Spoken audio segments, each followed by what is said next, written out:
I'm here with Chris Auld from Intergen, and we're going to talk a little bit about the cloud today. First off, Chris, we heard in the keynote a couple of terms mentioned like infrastructure as a service and software as a service and platform as a service. Could you give us a bit of an overview about how those all work together? So I talk about the three of those as really being some of the layers of the cloud value stack. So I talk about infrastructure as a service as really being fundamental building blocks of computing systems. And to be honest, it's really buying virtual machines in the cloud, buying storage in the cloud. So an infrastructure as a service offering, you would typically be buying virtual machine time on a by-the-hour basis, or storage on a by-the-month basis. If we then keep climbing the stack, platform as a service is about providing higher-level building blocks for really building out high-scale, what I call cloud-scale applications. So these are the sorts of applications that can really handle large amounts of load and have sort of highly elastic demand profiles. And then if we build sort of on top of that again, software as a service is really packaged applications that you can rock up with and pay for with your credit card, right? So obviously Microsoft's BPOS offering is a good example of software as a service.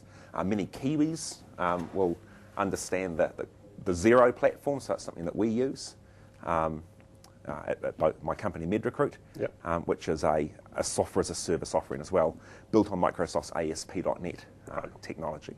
So the platform as a service sounds pretty interesting, particularly for the audience at TechEd. It might be worth drilling into that a bit more, the sorts of services they consume as part of that, and maybe an example or two of stuff that's being built out there by New Zealanders hosted on the Azure platform. Yeah, absolutely. So platform as a service is an area that I've had a lot of sort of work in over the past maybe 24 months. And particularly in Microsoft's Windows Azure platform, which is kind of a hybrid platform as a service, infrastructure as a service offering.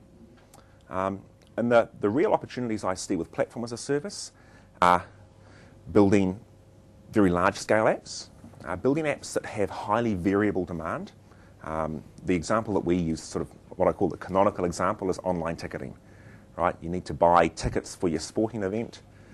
Most of the time, your ticketing company can run a couple of servers. The morning the All Blacks versus South Africa goes on sale, you've got to have 200 servers.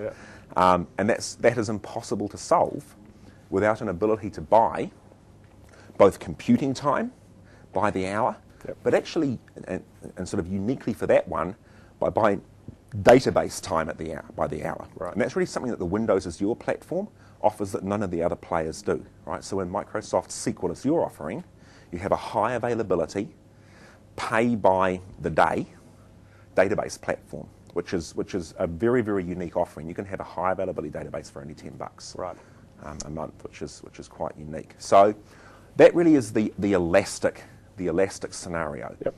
Other great scenarios are high availability. Right? So the cloud, because it's built for these scale-out architectures and these platform as a service offerings, high availability kind of comes by default. So obviously SQL Azure is high availability out of the box. When you start building Windows Azure applications, it's high availability out of the box as well. So we've done a really interesting project recently for a company called Hotshots. And Hotshots make kiosks that you put into tourism centres and bars that allow you to rock up, and they've got a Microsoft LifeCam HD 720p webcam in them, a Canon SLR camera, and you can rock up, sit down, and take a photo in that Hotshots kiosk and actually upload it into the cloud, process it in the cloud, and push it out to Facebook. Sounds brilliant. Okay, thanks very much, Chris, for your time. Great, thanks, Dave.